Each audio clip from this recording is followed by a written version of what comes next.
Guys, manguha kami ng talbos ng kangkong.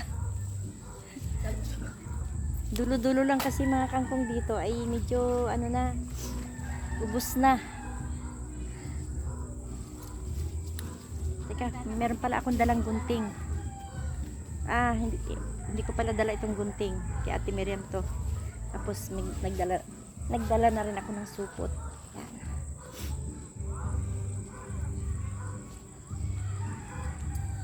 Manguha tayo ng kangkong para may libreng gulay.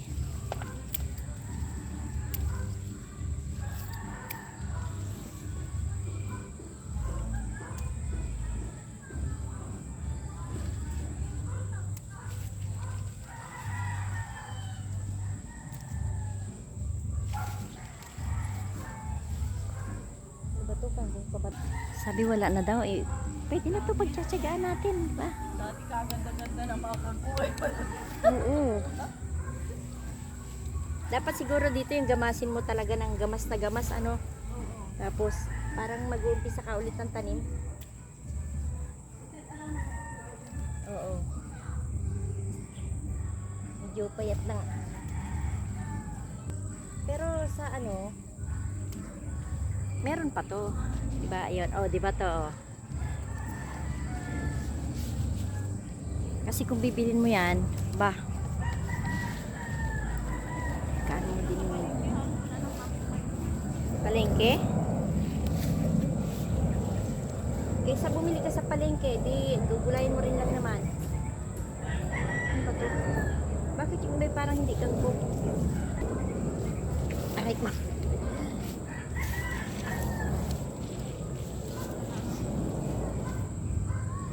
Kaysa bumili ka sa palengke, 'di ba? Di ito na lang kunin mo. Oh. Sigurado ka pa. Saan mo kinuha?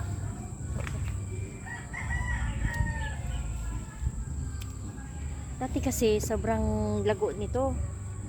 Hindi ka na mamimili ng kukunin mo, pitas ka lang ng pitas. Ito pipiliin mo pa eh. Mga dulo-dulo na lang. At saka gabi, dati ang dami ngayon, wala na.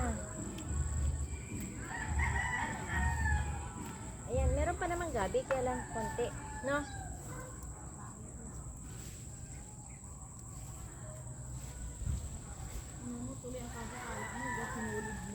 Nalit? Ay, hindi pala ako nakapagsuot ng jacket. May dala akong jacket eh. Teka. Saan na? Ayan. Di man to jacket. Long sleeve lang.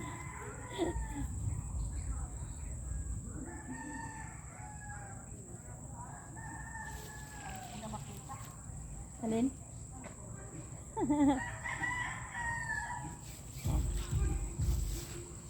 Fight. Fight na ulit.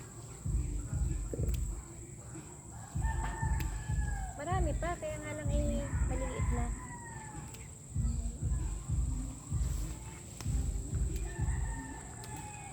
Masarap tong lagyan ano, tokwa, Ate Miriam.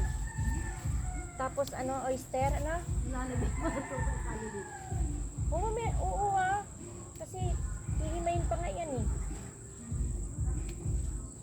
Bako ako may ganito. Kita mo yung tanim ko sa paso na kamote. Oh. Pinipitas ko yun.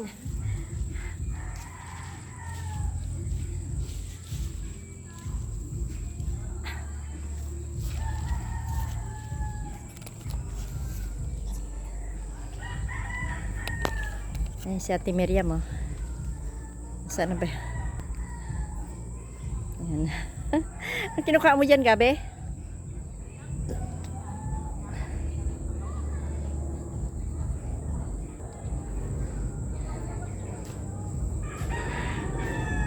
Libreng gulay to. Masarap kasi itong kangkong sa ano, adobo na may tokwa. Yan.